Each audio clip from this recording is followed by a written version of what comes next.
You're talking about bucketing system. Your system and your structure are so important. I've been a part of it. You just install an ad all the time, and you're building new all the time, and you got all this new learning, and you're relying on these perfect play calls. It's so coach-driven, and it's not player-driven. Try to make sure that things would build layers and use same-as teaching principles, and to make sure that, like, when we build concepts, that we can solve problems from the quarterback and from the receivers as the game is played. I think those are really important things. Today on the Passing Lab, host Josh Herring is joined by Trevor Denton, assistant head coach, offensive coordinator, and quarterbacks coach at Jefferson County High School in Tennessee. Trevor breaks down how Jefferson County organizes its pass game into clearly defined families that connect quarterback reads, footwork, receiver assignments, and protection. The conversation covers quick game buckets, vertical concepts, deep choice, dagger, Y cross, and the importance of adding answers without creating entirely new learning for players. Coach Denton also explains how Jefferson County combines dagger with deep choice, adjusts the concept from 2x2 to 3x1 formations, and uses pass screen options to pair quick game opportunities with a safe outlet for the quarterback. This is a detailed conversation about building a passing system that is flexible for the play caller but simple and repeatable for the players. Let's get into the conversation.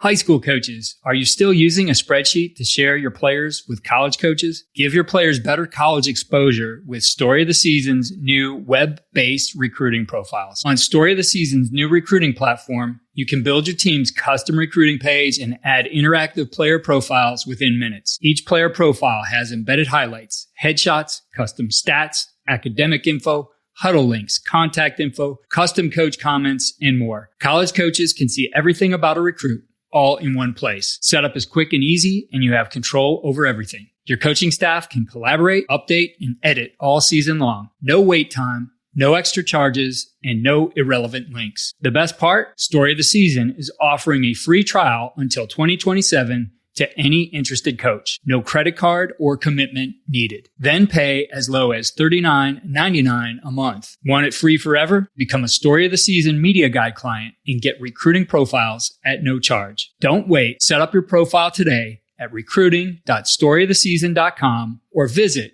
storyoftheseason.com for more information. Give your players better exposure and promote your program with Story of the Season's new recruiting profiles. Check the description for a link.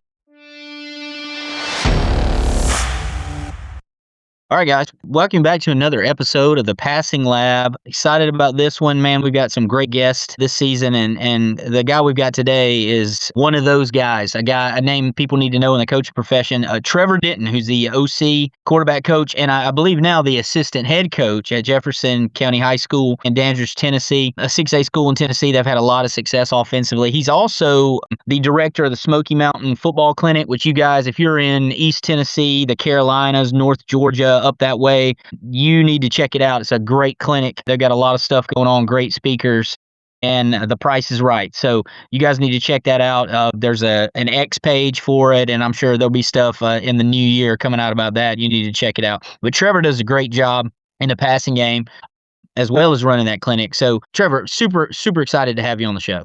Man, I appreciate you having me. I think I've been listening to the Passing Lab. Like, I think you started it in 23. I could be wrong, but I think I've listened to every episode, so I'm a huge fan. It's definitely been a huge tool for my growth. So I appreciate you having me. I'm excited to talk some ball today. Yeah, man. Glad to have you on. So we'll jump right into, just so people know more about you, I'm going to let you kind of intro yourself, but as you do and kind of tell us about your background, also just take some time to kind of go into sort of how you developed your passing game, what influences there have been. So I'm going to give you plenty of time to just sort of tell people about yourself. So just go ahead and jump right into that.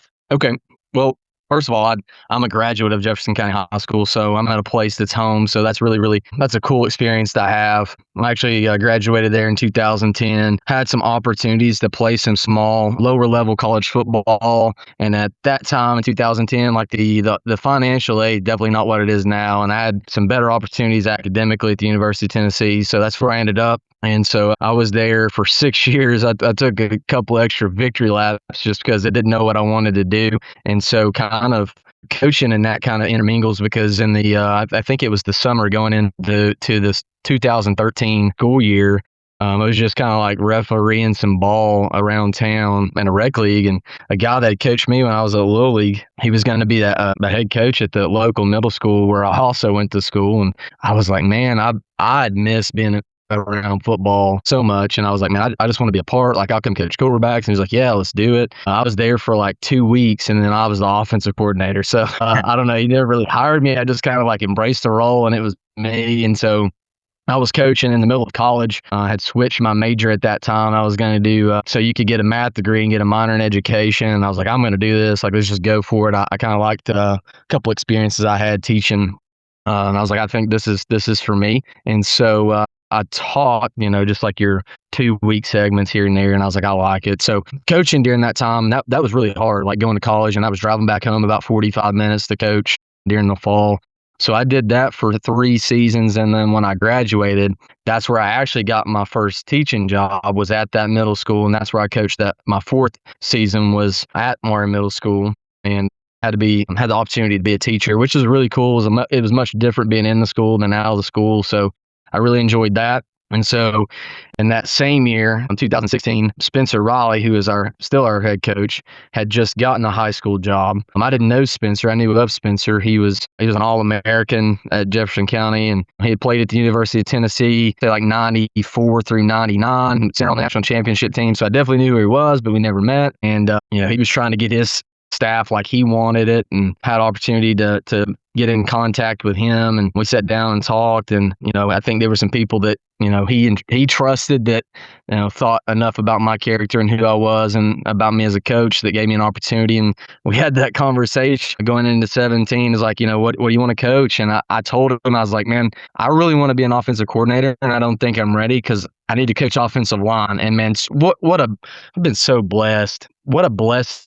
Like, if there was anybody who I was going to learn offensive line from, that a guy that had done it at the highest college level in the SEC for 5 years, to learn from him, man, is such an invaluable experience. So I did that for my first 3 years. So that was 17, 18, 19. And then going into 20, he promoted me as the coordinator, and I went to quarterbacks, and he went back to offensive line, which I think definitely made him a little bit happy. Like, he wasn't coaching offensive line strictly, and that definitely has been good for him. And then in like you said, in 25 last year, he had promoted me to assistant head coach. But I've been so blessed with being at one place for this long. We're going into our 10th year together, and the relationships that we've built on our staff, it's just, there's been a lot of consistency, and it's helped lead to some success. Yeah, so first of all, dude, coaching O-line like out of the box like that, what an unbelievable opportunity. Like you said, so many guys go into being an OC, and they've got a notebook full of pass plays with no conception of how to protect them or what to do.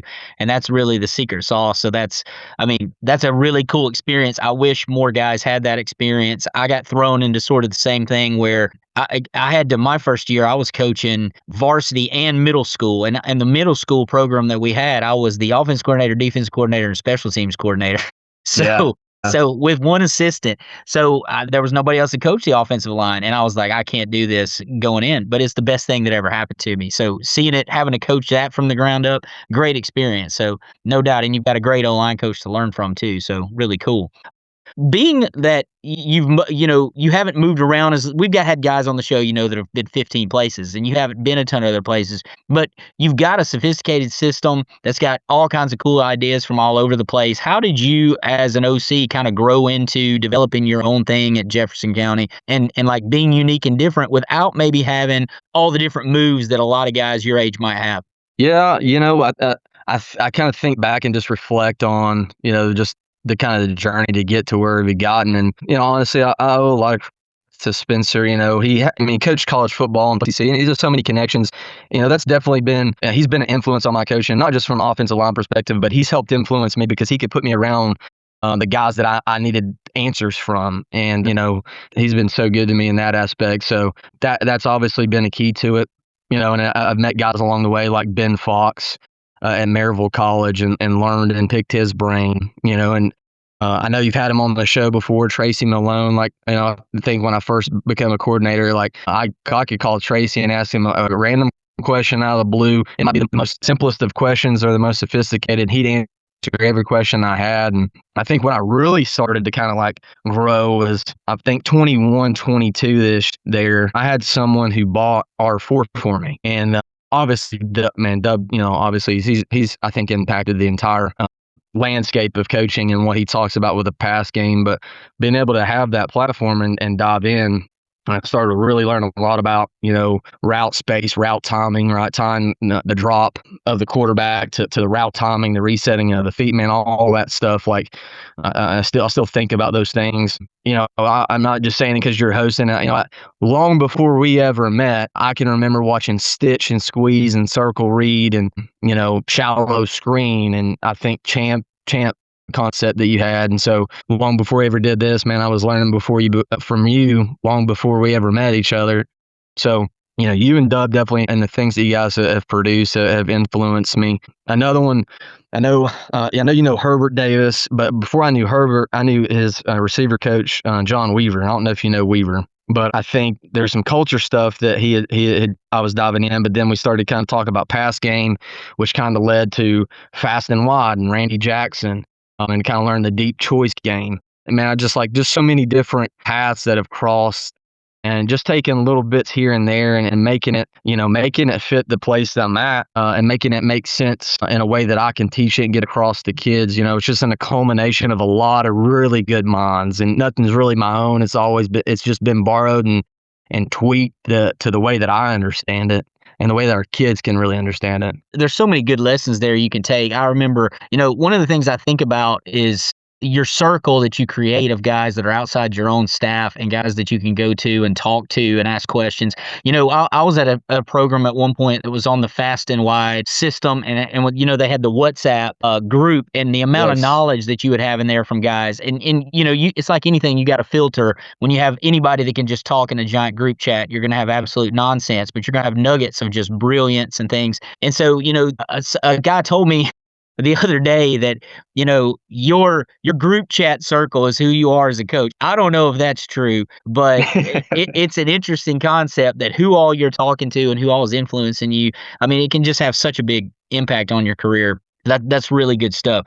Well, let's dive into some of the ball talk. I love how you organize the passing game. I know Dub has influenced you in that and sort of your system of bucketing. And for guys that aren't familiar, bucketing's a big buzzword, but just the ability to take all your core concepts and your ancillary concepts, the stuff that maybe is not your core, but that you use as constraints, and have them be in a system where it's easy to be organized. Everybody from your quarterbacks to all skill kids and O-line can know, okay, if it's in this bucket, this is what it means. It's just a great teaching tool. So I've heard you talk a little bit about this. I know you do a great job with it. I'm sure I'm going to have some piggyback questions. Yeah. But start to walk us through just your organization principles of the pass game and how you set things up. So you're talking about bucketing system. I mean, I think that's so important. How your system and your structure is so important.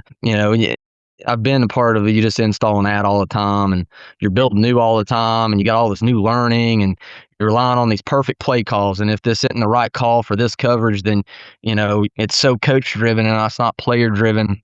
And so kind of over the years, it was just try to install periodically and try to make sure that things would build layers and use same as teaching principles and to make sure that like when we build concepts that we can solve problems from the quarterback and from the receivers as the game is played. And it should be good against most everything, right? I think those are really, really important things. So, Dub obviously has kind of influenced me in this a little bit. Mine's just a little bit different, in terms of the quick game. So we basically got 3 buckets in the quick game. We talk about our stick game, and then we got the snag and spacing family there. And then you have your slants and seams. We don't have a lot of quick game because we do throw a lot of perimeter screens and RPOs that kind of fill those buckets as well. But like in our stick game, and I'm kind of go through these in a second, like our stick game, the read's all the same for the quarterback. We're just changing like who's the 2 low players and who's the vertical player on that. And very similar in our snag game. We have basically 2 snags. We got a snag where it's traditional. It's snag by 1, corner by 2, flat by 3. But then we run like double fin or double snag corner, and that's another variation, and we read it very similar. And we've been getting into some 4-strong spacing snag, and that's kind of, we blended to that, right? It's snag and it's spacing kind of all wrapped into one. And then, we have our hitch seam or corner hitch game, which we run a little bit more seams hitches than we do corner hitches. I've never really been great at coaching the corner ball, and not a lot of space to the boundary for us at the high school level, and a lot of space to the field. And so, don't love that. I just don't love it. Our quarterbacks haven't loved it, but in terms of slants, we've never really thrown double slant, but we've ran like glance fin, and that's kind of serves as our slants in our quick game. Gotcha. You got your 3 quick game buckets that you mentioned. So, Yep. like with those, are those just for reads for the quarterback, or does that also tie in to like their footwork and drops as they go to those? Is it the same for all those, or does it change based on the concept? Yeah, so all of those, we use punch footwork on all of those. So you're basically 2 steps. Now, something I stole from Ben Vlox at Maryville is, if it's a 1A, 1B on that. So let's just say we're running number 1 on the go, 2 on the quickie. I call it quickie, 2 step out, and 3 on stick, right? Yeah. Well, we've got some pre-snap cues to go, can we just go ahead and say that the quickie's 1 because the nickel's squeezing, or is the nickel so wide that we can make the stick, or are we going to have to process that in the same vision? Okay. So if that goes dead, okay, we actually push and slide as a reset to the backside. We run a backside dig and then tailback on choice, short option over there. Right. So, but all of those, it doesn't matter how we get the stick, right? It's the same process and the same footwork and the same backside. Yeah, and that's the same for the great. snag spacing and slants and seams and all that stuff. Like hybridizing those concepts is really the thing that you see all these NFL teams doing, and it's bled into becoming more and more something at the college level.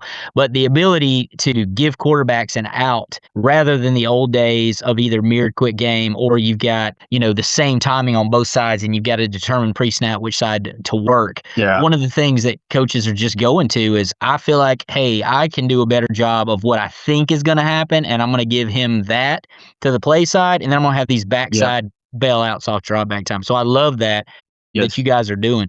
How do you set up your drop back buckets? Okay, so the intermediate game, is kind of going back to Dub's philosophy. We have our verticals. So we only really have 2 in there. So we got like a 4 vertical all read, which turns into, it could be 3 verticals, it could be 2 verticals. So basically have deep choice without a post option. We run either 2 weak or from, I like it. I think it hits better from trips, to be honest, in the high school field. I think it hits better from trips, but 3 we run on, we call it a climb, which is you're attacking the boundary hash, and he's locked in. We do a little bit of side adjustment on him, and then field 2's on a seam read dig. So based on how that coverage plays out, it could be 4 verticals, but it could go 3 verticals. It could go 2 verticals. It might look like all stops with a dig, and then our back is going to run. He's going to dual check release to the field, and he's going to work off the mic. If the mic sits, he's going to drive out. If the mic drops to get underneath the dig, he'll just set it down.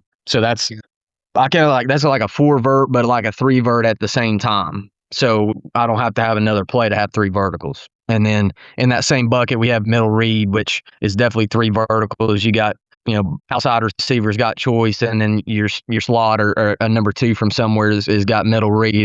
It's take the top off in the middle, or if it closes, middle of the field closes, we'll bend and snap it, almost make it look like a deep crosser, like LSU 19. Everybody studied, Right. And then you're only probably the 6th or 7th guy to bring up 2019 LSU on the passing lab. So I mean, I only have all the games. So Joe Brady, if you're out there, man, maybe one day you're driving around in Buffalo and you hear the passing lab. There's a lot of love for you out there, and we got to get him on. We'll see how that works out for us. I'm sorry to interrupt you. All right, go ahead. I'm loving it. No, you're good. Okay, verticals, then middle read. Yeah. So we will, both of those, I try to tie the drops are similar. We do play action in the middle read more than we do the 4 vertical. 4 vertical, we're going punch 3. Middle read, I like off play action, so we'll mesh and gather off it. But so those are the 2 kind of in the vertical family, and then kind of sub vertical families, all the deep choice. So we kind of categorize those in. You got your single receiver oscillations. You have your 2-man inside choice oscillations, which we work inside out off of. And then you have your 2 receiver outside choices, which we still work inside out off of. So those kind of like are all kind of vertical stretch games. So you got your smash game. So that's kind of like where I put Y cross for us. We run a little bit more fade out than we do hitch corner, but we also run it with hitch seam over there. But we get there in a hybrid type way. I don't put it in the smash family. It's more in the seams family because it's hitch seam. So it's more like boss from the quick game. But then on the backside, we're giving, those layers too, like you were talking about earlier. But we got a couple of different ways that we get to those smash games. All those are still punch footwork, and then it's like, hey, it's 1A, 1B, right? And so if it's fade out, we're talking about those pre-snap cues that, hey, am I getting the vertical with no safety help? Or am I getting post-safety help and I got an LOL? Because we run that very similar way you do with the LOL stuff. And we're going to break out, and if there's an LOL, we'll set it down. So that's our cue on that fade out to get the cross. So we'll push off that front foot slide reset to those digs coming on the backside on different levels, which kind of stole, I should have mentioned Caleb, but, stole that, Caleb and the way they run Y cross is they're snapping those digs off flat instead of climbing that Y cross. That's been good for us. Yeah, we're doing the same thing. It's one of the things, and we had the Smart Lab clinic, and guys were talking about Y cross, and that's a pretty common thing right now is to just basically get double digs on the backside. Yep. That's really good. Within your bucket system, all right, so you're in the season, and you see something and you're like, we're playing this opponent, we've got to have this. You're putting that stuff, is it sort of like a guardrail for you of you're like, look, if we're going to install something, it's going to be in one of these buckets. It's got to fit this. It's got to fit the quarterback footwork. It's got to be easy for the kids to remember. Is that sort of a way for you guys as a staff to figure out how to sort of constrain yourself from having too much? Definitely. Again, I'm always adamant about obviously how we got to protect it. Right, as an offensive line guy, like we got this got to make sense from a protection aspect of things. And then does it already tie into one of our read families, like our buckets of reads? Like we're doing a lot of pure progression, so our eyes are fitting in certain spots. And so if we can't land in those zones in a similar way, then I don't love that from my quarterback. And then we always tie things to we're tying things to structure formation. I know there's a lot of different ways to skin the cat out there, so to speak, about, some guys are like, well, if you're number one, you got this. If you're two, you got this. If you're three, you got this. We're a little bit different in terms of I'm a little bit more like if I call Dagger, like this is what you got on Dagger. The only guys that really got to know is, okay, the outside receivers, am I the play side Dagger or I'm the backside of Dagger?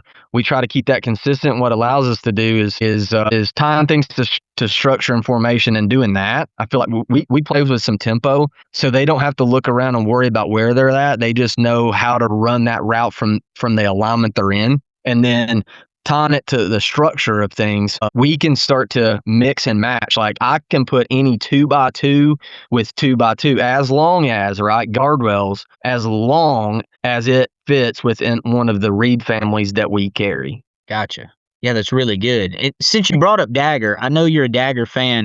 I was talking to somebody the other day. Somebody the other day said that Dagger has replaced Mesh as America's pass play. I don't know, but I do know this. Dagger is working and people are loving it at literally every single level of football. And I think some of it's coverage oriented. For sure, it's why people are doing it, but it's such a great all-purpose, good versus all type pass. If you watch any NFL, if you get any of like Bobby Peters' books, there's always that's always going to be the most called route because of, third and long and all the play action. This episode is brought to you by the Smart Clinics Offense Bundle. Get complete access to 3 focused offensive clinics, the RPO Symposium, Move the Chains, Situational Offense, and the Passing Lab Clinic.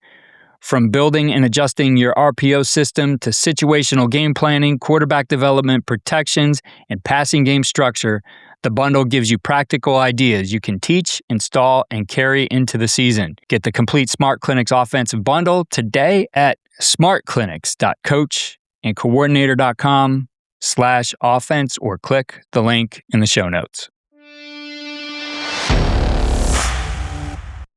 So you guys are running Dagger.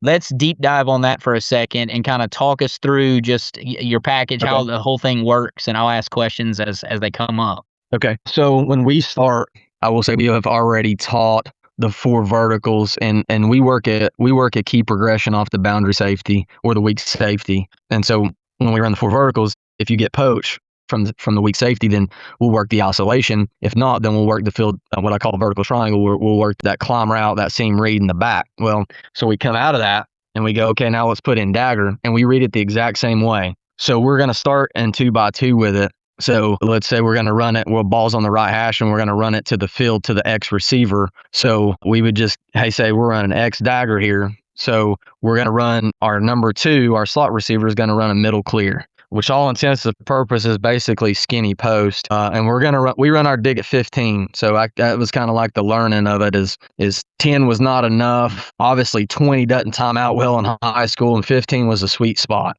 So that's kind of the core of the play side. And then we get the under or the flat control, the hook control from a shallow coming from number 2 on the weak side or the boundary. And then what we do is we marry this up with our deep choice game is we actually run deep choice with the boundary receiver, and we work off that free safety, that weak safety. So if he holds the hash or we think he's in a position to double us out on the deep choice, then we're gonna play out Dagger, top down progression, middle clear, Dagger shallow. If we feel like we got the one-on-one or he's starting to like take number 2 back to the field, like match it back, then we'll work that oscillation. Our tailback in this, we can kind of manipulate the protection. I just think coaching offensive line, they will really learn is, you don't want to slide to the boundary all night. Sometimes you need to slide that thing to the field, but he is always going to check release. He'll work first backer in the box to first backer outside the box. We're going to make sure that we don't get interior or exterior pressure. And he is going to release back to the choice side, so that if we think we get that vertical shot, but let's say they drop a jack out underneath and we stop it out, that we can still get back to a check down if they try to get underneath our stop. I love it, right? Because I feel like there's no matter what coverage we get right here, we're going to be in pretty good shape. And I always tell the quarterback that we're going to, if in doubt, we're going to play the progression to the field. That's really good. So first of all, people are going to freak out when we post online about this episode and we say we're combining deep choice with Dagger. It's going to be, people are going to lose their mind. All right. First of all. Second of all, that is what you said. It really is a good versus all pass. It's got answers versus all sorts of things. Timing wise, do you feel like having the 15-yard dig on the backside really meshes up timing wise with being able to come off of deep choice and its timing if you have any bad coverage or if you get fooled post snap? Does that help you be able to get your eyes and feet back on time? Yeah. It's a good question. So here's what we started doing, and this is working for us. And we've had to play with it. So I call it a punch hybrid drop. It could just be punch, right? 2-step drop. Or it could go punch 3. So when he takes that rocker step with that left foot, he is getting a demeanor read off that safety. Like, we're keying in that weak safety. So I tell him, like, right now, okay, pre-snapping on that catch and punch step, like, you got to decide if we're gonna ride with this single or with this boundary choice. And if he does, it's just 1-2. Okay, and we're thinking go ball, stop ball to check down. If he's going to go to the progression Dagger side, he will continue that drop into a punch 3, right?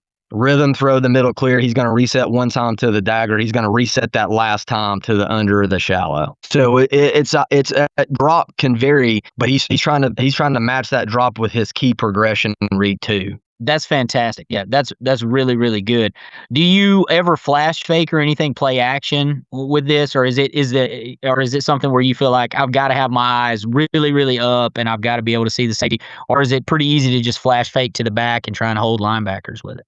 Yeah, it's really easy because we teach this at the same time as we teach when we start running deep choice, we'll run it to both sides. And so again, it's the same read. Like, we'll run deep choice, it might be outside choice to the boundary and field choice or inside choice to the field. And we're going to work off the weak safety. So if we get rotation, we're going to work away from it. And we're going to bury the fake on that. So it's easy to just tell him, like, okay, so let's say we were going to check release to the left. We call that shield. And then the tailback's got to know how he fits in the concept. Well, I just tell him, hey, go flash shield, which tells him to flash fake and then play it out. And we do change the drop off to that, like you're not going to go punch off of that. So it'd be flash, and then he's just going to slide reset if he's going to choice. Now, if he flashes and he's working dagger, then we'll take 2 steps off of it to make it time out like it was a 4-step drop, like a punch 3 would. Yeah, that's great. When your DC, is it still a go or stop with no post read, or is this full DC, full bore all reads? On this dagger deal? Yes. Yeah, so he's got an option, because I don't feel like if he does go on the skinny post, the middle read's not going to affect things. Yeah. The only reason like we'll run some choice no post stuff like out of the 4 verticals is because if you got that weak side hash runner, and if you go post over there, I feel like those start to get a little close, but not on this. Yeah, that's great. Is this strictly a 2x2 deal for you, or do you have any way that you adjust it into 3x1? Yeah, so when we go to 3x1, okay, now we haven't done it this year where we like run the deep choice out of 3x1 and dagger to the field. So Gotcha. what we've been doing though, and I will say this before I go on, this is a Josh Herring thing right here. We've been running it out of stack too. We've been stacking that thing and giving you a switch release and making you feel like it's deep choice until it's not. Yeah. Great play. But the 3x version, what we're doing, let me walk you through the 3x version, but I'm getting there on my slide here. I would talk you through specifically. That 2x version's good stack to the boundary, by the way, too. It's great when you switch release in the boundary. So it's a different read family for us. So I call it a vertical swap. Okay, so I'll just say, let's put the ball on the left hash, and we're going to be in 3x1. And I'll just kind of walk you through from field side back to the boundary what we're going to give you. So 3x1 to the field on the left hash. Okay, we're going to run our right receiver is the Z, so we're going to run Z dagger out of this. Now I call it something different because it's 3x, but when we run it in the 3x version, he's going to run the dagger. Now number 2 is going to run your traditional seam route. We're not going to run the middle read, because what we're going to do with number 3 is we're going to take him on pylon. Right. And again, stealing from you at the Smoky Mountain Clinic, learned a little something about the pylon. So we're running 3 on the pylon. And then the backside single, or I love it with the tight end probably more than the backside single, is we're running in the under or the shallow with him. And then the back is check releasing away from the dagger side. Does that make sense? Yeah, totally. So he's going to start his eyes just like he did in 2x2, because we should have hit it the other day. And 7-on-7, they were playing poach, and the boundary or the weak safety over rotated, and we slid right up underneath him with that pylon. The corner was in man chasing the under, and we should have hit it scot-free for a touchdown, and we missed it. But that's why we start our eyes there. And I tell him, hey, you're just confirming that safety is going to take 3 up and vertical across on that pylon. If he doesn't, let's go. So if he does, we'll get that second foot down and get ready to deliver it, just like we did on the 2x version with the deep choice. Otherwise, we're going to go 3-4 seam, hitch, dagger, hitch, shallow, or the under. Oh, that's good. That's really good stuff. And how it ties the quarterbacks, it's totally different for the defense, but you're showing the same read picture, and that's what makes good passing concepts. That's really good, and I can just see, I'm trying to doodling while you're talking and drawing it up, and I can see all the different things that it can do. And like you talked about with the tight end, that's a great nub 3x1 play. Yeah. It really is, especially with the stuff that you get coverage-wise, the coverage checks you get to that. So that's really good. Coach, I'm on the pylon route that you're talking about, just sort of what you're trying to do with that, how he can get there that fast that he can be a part of that initial read. How are you coaching the pylon route? Well, just to be honest with you, and just playing it with this off season, I like it better from a 3x1 flexed out with number 3 flexed out. The angle of that route just doesn't depart and get off there fast enough, really, when you're attached with 3. Yeah. You can do it. It's just, I just don't think it's as good. But from 3x and he's flex. I mean, he's ripping off the ball. He's got to go right now. And really, his job really is not to get the ball. If they'll let us have that, that's easy. But his job is really to take out the safety in 2 high. Now, if it's 1 high, all right, we got 2 seams. I love that. And then we got dagger on top of it. It's great versus everything. If it's man coverage, if that's a dude that can run, I mean, that's a long way for somebody to carry. But we'll actually side adjust that too. If we feel like we're getting a lot of heavy field pressure, say we're getting, NCAA to the field, like they're getting two off the edge on the man side of the protection. If the interior backer blitzes, we're just going to side adjust and pop in the ball. Yeah. So we're coaching that just like we do that same thing on four verts too, as he's running that climb route. But we're telling him he's go now, and we're aiming for front pylon until we get inside. When we get inside the 50, we start going with the back pylon. But he knows when he runs that pylon that he can truly cross the hash. Whereas earlier in the climb, it's the same departure, but he can't cross the hash when he runs the climber. Right. That being able to side adjust on Y cross type things, or like with this when you're talking about the pylon where he's getting across the field, that's a very common, old school air raid thing. When you normally draw it up, you would say, well, the Y cross can't be hot. But the way air raid teams have taught it for so long of being able to actually see, okay, I'm already going under Sam, over Mike. Typically, I see Mike blitz, I can give eyes. It's a really easy thing for high school kids to pick up, honestly. You think of side adjustments and you freak out and you go, there's no way high school kids can do that. That's actually a pretty easy one that people have been doing since, the early 2000s. So, yeah, that's a great point. Yeah.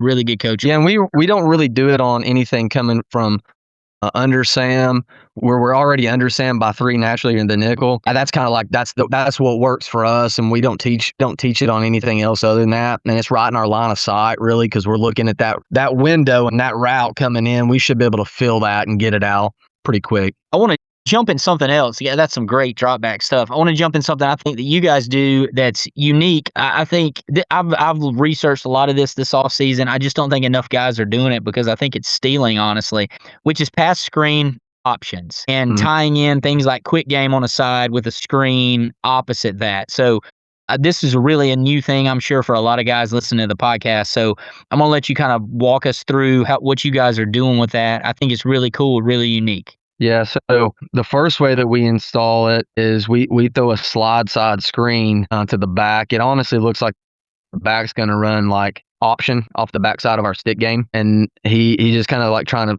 free release out of there and then settles. But we actually run to the front side of that. We run a little slip screen where we're going to run it out 3x1 to start. We're going to take the field 1 and field 2, and we're going to block the nickel in the corner with them. And we're just going to slide 3 on literally a shoot route. And if the mic's not relating, or playing a lot of quarters coverage, if you get a fast 3, you better push, right? Right. And so if we're gonna catch, and as we catch the ball, like we're one step, and I'm ripping that shoot route if the mic's not going to push fast with 3. If we can get him to relate, that's one less dude I feel like we got to worry about. He'll just turn it, like he'll go one step, nope, because the mic relates, and then he'll retreat, and we'll throw screen opposite to the back. So that's the first way that we'll get to it, and we can start to dress that up with, okay, now let's get to it. Let's jet motion into it. And my quarterbacks really like that because they can get a little bit quicker feel of what Mike's going to do when you start getting 3 on the move, or from 2 weak to 3 strong, you start moving. You can get a little bit better feel for that Mike. They really like that. So those are the 2 ways that we start. But it started like that, and then, Josh, it turned into, okay, well, let's go back to fade out Y cross. I'm going to call that. But instead of calling the protection, I'm going to call the screen game and then the play. So it'd be like, hey, let's throw Y cross, and let's put a Rita protection on it. Well, Rita is really not the protection; it's the screen. But we're going to man the right and slide left. But Rita is just like half slide, man to the right, slide to the left. But it turns into screen from the slide guys, and so it literally turned into, okay, what is 1 on our fade out Y cross progression? What are you going to decide 1? It's man coverage. All right, maybe it's a go ball. If not, maybe we can throw the out. Okay, make that the first read. If you don't like, we're going to slide, reset, and retreat to screen. That's awesome.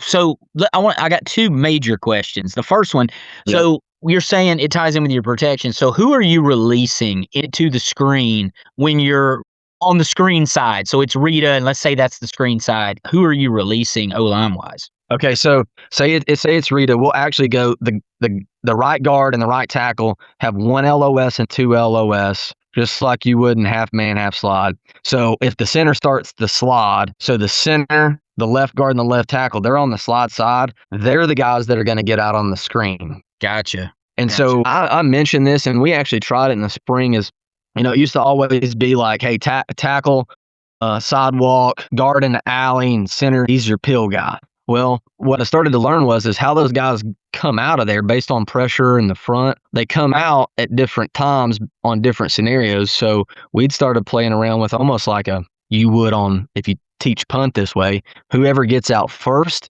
he's got the kick out. Whoever gets out second, you're in the alley. Whoever gets out third has the pill or the box. And so we started distributing the screen like that. Oh, that's really smart. Yeah, that's good because you're totally right about how it's a mess and things are not as clean as they are on air when you're practicing the screen. So that's really, really good. So quarterback wise, how are you making sure that he doesn't stay on your initial pass, whether it's a shoot route or quick game, whatever it is, and so that he's not getting hit as these guys release? Like, what's the timing principles you're working on in drills and stuff to make sure he's like, all right, here's my window. I've got to throw this, and now I've got to get back to the screen side. Yeah, so same footwork we were talking about earlier in quick game, right? If we called stick with the read a screen on it, all right, so we're gonna go read a stick. So we know we're gonna have screen back away from the stick side. So he's gonna go punch, and if he doesn't throw one as a progression, he knows he's getting to screen right now. We're calling the scheme like everybody's gonna run what looks like stick. But the offensive line and the tailback are going to be on that read a screen. They're the only ones that do anything a little bit different here. And so it's just like repping like, hey, it is a yes, no. And like those situations, like it's got to be 100% too. Like this has got to be a layup. Like we're not trying to force one because when in doubt, it gets hairy, right? The bullets start flying. What's your safe place? Just throw the screen. And I'm never going to get mad if he goes to the screen. Now, in and wide open and what was in one in progression, I'm not going to be happy. But if he tells me he doesn't feel comfortable for whatever reason, his safe outlet is screen here. Yeah, that's really good. Because, and honestly, as a play caller, generally you're thinking, when you call the screen, you're like, hey, this screen is going to hit. But what this allows you to do is instead of having the perfect call, hey, we'll run the screen if things go bad, but you also have a chance to have something super high percentage here on first down, and we can get completions. Yep. And so you get to carry this more. I think that's what I love about it is you're getting more quick game and screen calls instead of trying to have perfect calls on early downs and P and 10 plays, things like that. I think that's a great thing you guys have working with that. And I also just love how it ties in with the protection. It's so easy.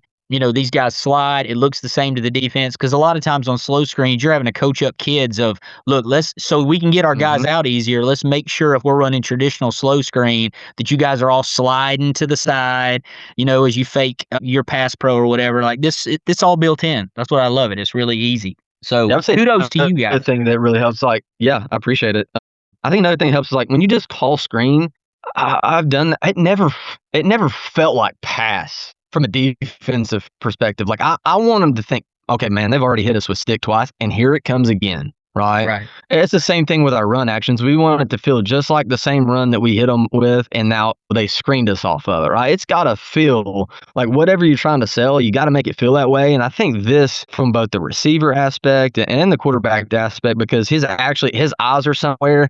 He's not over here staring the screen down, like trying to wait for it to happen. Like it's just made our screen game. Man, I've never been good at screens. We started doing this, we got good at screens. So yeah, that's all you need. That's good. It's definitely screens are a high investment thing anyway. There's guys that live for them, and there's guys that are just like, look, it's not even worth the cost benefit. I think we're always looking for cost benefit that's in the positive. This is definitely that. It's really, really good, man. We're kind of coming close to the end. This is the part of the show where we learn something else about you. Everybody loves this part. But so are you sideline during a game? Are you Trevor Denton? Are you a hat guy? You're a young guy, so you guys all have hair, unlike me, so you can let it flow in the breeze. But are you a hat guy, a visor guy, a nothing guy, a toboggan guy? What do you wear? Man, I gotta have a hat on. If it gets cold, we'll go toboggan. I am in the press box though, so when I started, I was actually on the field, and I just moved. It was we were like the second game in 23 when we went 10-1 and won our region and got beat in the second round, a really close game. But that year was the first year I really went to the box, and I had a young quarterback. I didn't feel good about it, but I was just like, man, I just feel like I can see the game better. I can be a little bit more focused, and I'm just in my element. And I don't have anybody there's nobody asking you questions, and it just be me and the quarterback, and then me relaying messages to the assistants to the other positions. So I think that really helped me as a play caller to go up there. But yeah, I always got a hat on or a toboggan. I don't know, you get superstitious. Like we started ripping them off in 23, and I was wearing a red hat, and I've been wearing one since. So I always got a red hat on, and I got a red toboggan because when we started playing cold weather, I was like, well, I can't wear a hat. My ears are getting cold, but it's got to be red. So I bought a red toboggan, had it stitched up with the Patriot on it. So yeah, that's my thing on Friday. That's good stuff. Well, you already answered my second question, which is whether you're on the field or in the box. Kind of the third thing, I don't know what this is. It really says something about a person, I'm telling you. But it's game day, or maybe it's right before the game, or it's during the game. What is your drink of choice? Your pregame drink, during game drink, halftime drink, whatever it may be. Oh, I'm the least most interesting person to ask this question to. You're gonna make fun of me. So I'm literally gonna drink like liquid IV and water. Like that's the weirdest. That's the most basic non-cool drink ever. But yeah, I'm just water and liquid IV, or I got into like some element drinks, and those are pretty good. But some type of replenishing drink. But I did.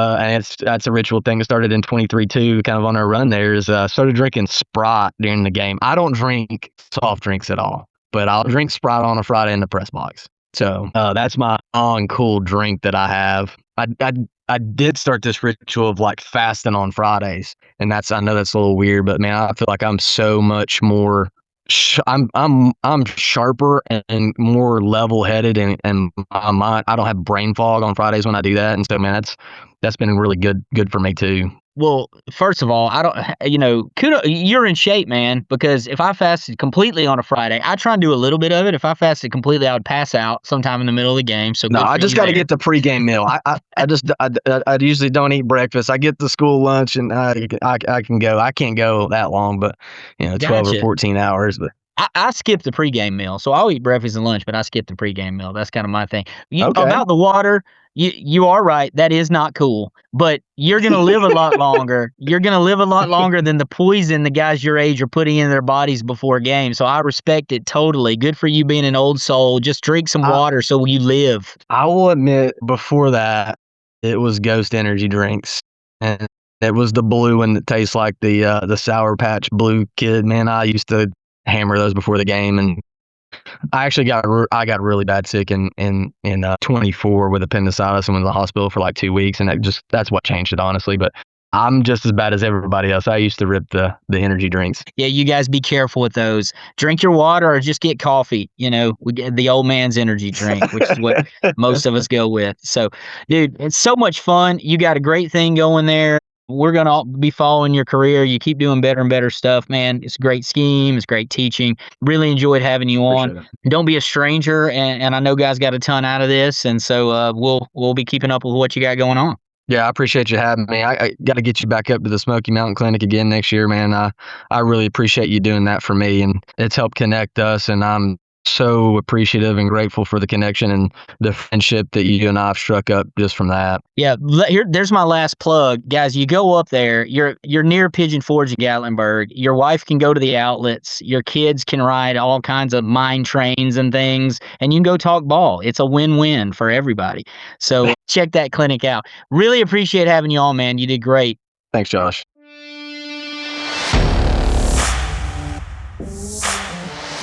That was Josh Herring and Trevor Denton, the assistant head coach, offensive coordinator, and quarterbacks coach at Jefferson County High School. Trevor gave us an outstanding look at how Jefferson County organizes its pass game around consistent reads, quarterback footwork protections, and concept families. He also showed how the Dagger deep choice vertical concepts and pass screen options can work together to give quarterback answers without overloading the offense. To hear more conversations like this, subscribe to the Coaching Coordinator Network wherever you listen to podcasts. You can also get the complete Passing Lab Clinic as part of the Smart Clinics offensive bundle at smartclinics.com.coachingcoordinator.com/offense, or click the link in the show notes.